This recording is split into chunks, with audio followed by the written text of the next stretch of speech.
See, with Barack, I found a real connection because in his life story, I saw so much of my own. You know, growing up on the south side of Chicago, I watched my own father make that same uncomplaining journey every day to his job at the city water plant. I saw how he carried himself with that same dignity. We all see that, right? We have somebody in our lives like that. That same hope. That same pride in being able to provide for his kids, that hope that his kids would one day have opportunities he never dreamed of. See, like so many families in this country, our families weren't asking for much. They didn't begrudge anyone else's success. They didn't mind that others had much more than they did. In fact, they admired it. But they simply believed, love you too, love you too.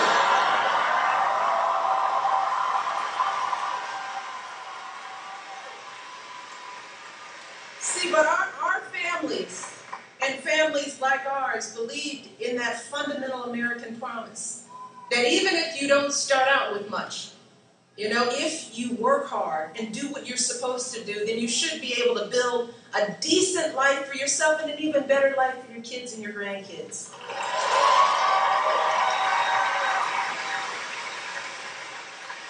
And they believe that when you've worked hard and done well and walked through that doorway of opportunity, you do not slam it shut behind you. You always reach back and you help other folks with the same chance that help you succeed. That's what you do. That's what we were taught. Think back to when Barack first took office and our economy was on the brink of collapse. The newspapers were using words like meltdown, calamity. They were declaring Wall Street implodes, economy in shock. See, for years, folks had been lured into buying homes they couldn't afford. Their mortgages were underwater. And banks weren't lending. Companies weren't hiring. The auto industry was in crisis. The economy was losing 800,000 jobs every month. And a lot of folks wondered whether we were headed for another Great Depression. Now, this is what Barack faced on day one as president. That's what awaited him. But instead of pointing fingers or placing blame, Barack got to work. Got to work.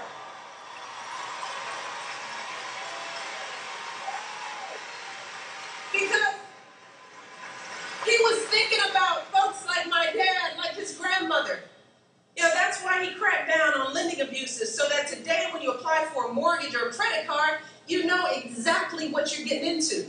That's why he cut taxes for small businesses and working families, because he believes teachers and firefighters should not pay higher tax rates than millionaires and billionaires. Not in America.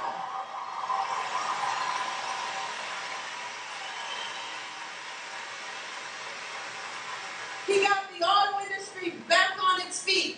And today, new cars are rolling off the line at proud American companies like GM today.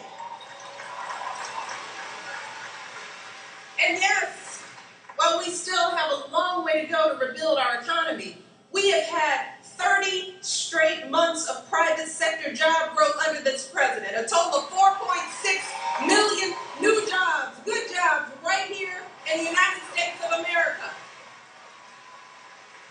Here's more proof. When it comes to health care, the health of our families, Barack didn't care whether health reform was the easy thing to do politically, because that's not who he is. He cared that it was the right thing to do. And today, as Alex mentioned, because of health reform, our parents and grandparents on Medicare are paying hundreds less for their prescription drugs. Young people can stay on their parents' insurance until they're 26 years old.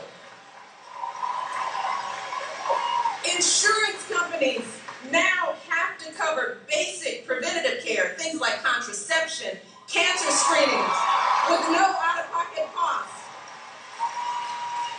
They won't be able able to discriminate against you because of a pre-existing condition like diabetes or asthma. And here's another thing. If you get a serious illness, let's say breast cancer, and you need expensive treatment, no longer can they tell you, sorry, you've hit your lifetime limit and we're not paying a penny more. That is now illegal because of health reform.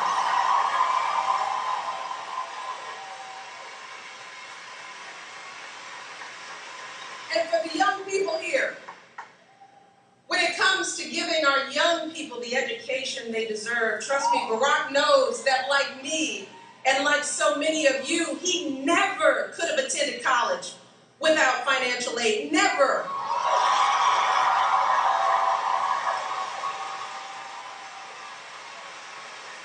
In fact, as I shared in my speech at the convention, when Barack and I were first married, our combined student loan bills were actually higher than our mortgage. So when it comes to student debt, believe me, Barack and I, we've been there. That's why Barack doubled funding for Pell Grants and fought so hard to keep interest rates down. Because he wants all of our young people, all of you to have the skills that you need for the jobs of the future. You know, the kind of jobs you can raise a family on. Jobs that will drive our economy for decades to come. And finally, when it comes to understanding the lives of women, and when it comes to standing up for our rights and our opportunities, we know that my husband will always have our backs.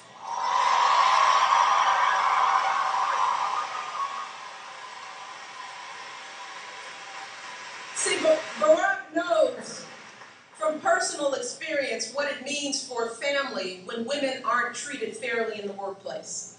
You know, he knows what it means when women struggle to meet the demands of their jobs and the needs of their families. And today, trust me, as a father, he knows what it means to want our daughters to have the same freedoms and opportunities as our sons.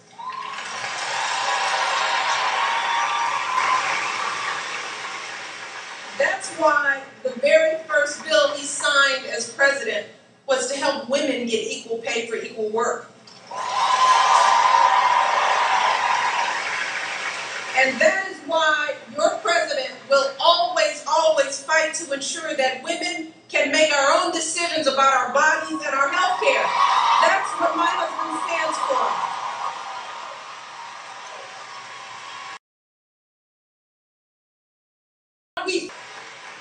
But in the end, the answer to these questions is up to us. Because all our hard work, all the progress we've made, it's all on the line. It is all at stake this November. And as my husband has said, this election will be even closer than the last one. And it could all come down to what happens in just a few battleground states like Florida.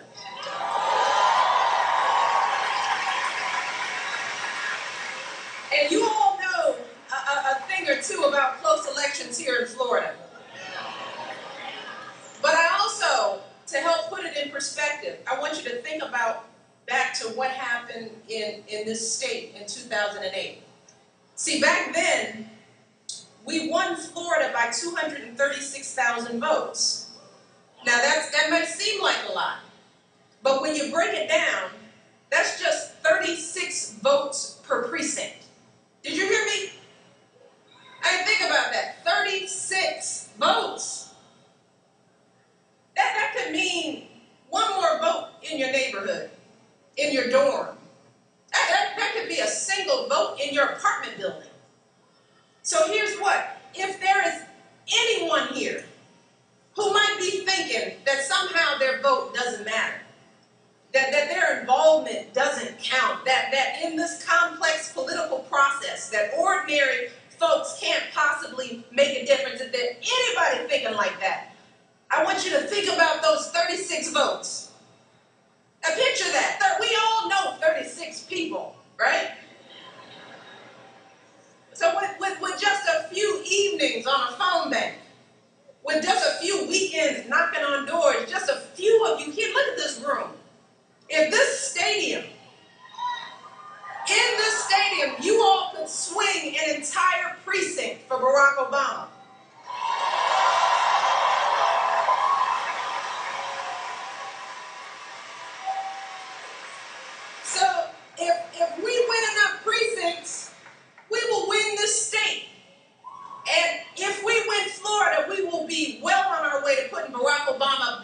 White House for 4 more years. Right here, you can do it. So from now until November, here's what I want you to do. A little directive. We need every single one of you to work like you've never worked before. I mean, young people, like so many of you here, have always driven Barack's campaigns with your energy and your passion. So we need you to talk to everyone you know, your friends, your neighborhood, that neighbors, that cousin you haven't seen in a while, that student sitting next to you in class. Shoot, young people, your parents and grandparents, especially them. Let them know what this election means for your future. Tell them what's at stake. Remind them of all the things this president has accomplished. Bring them to events like this one. You know, make sure, most importantly, that you and they are registered to vote. That's the first step. You have to be registered. Especially for students, if you just moved, right? If you haven't re-registered, you got to think about your situation. Don't assume that you're registered. Or if you've never voted before, then they definitely need to register. Or if you've changed your address, you may need to re-register. So if any of you haven't registered yet, we have volunteers here today who can help make that happen. Look at all the signs. They're here today with their clipboards.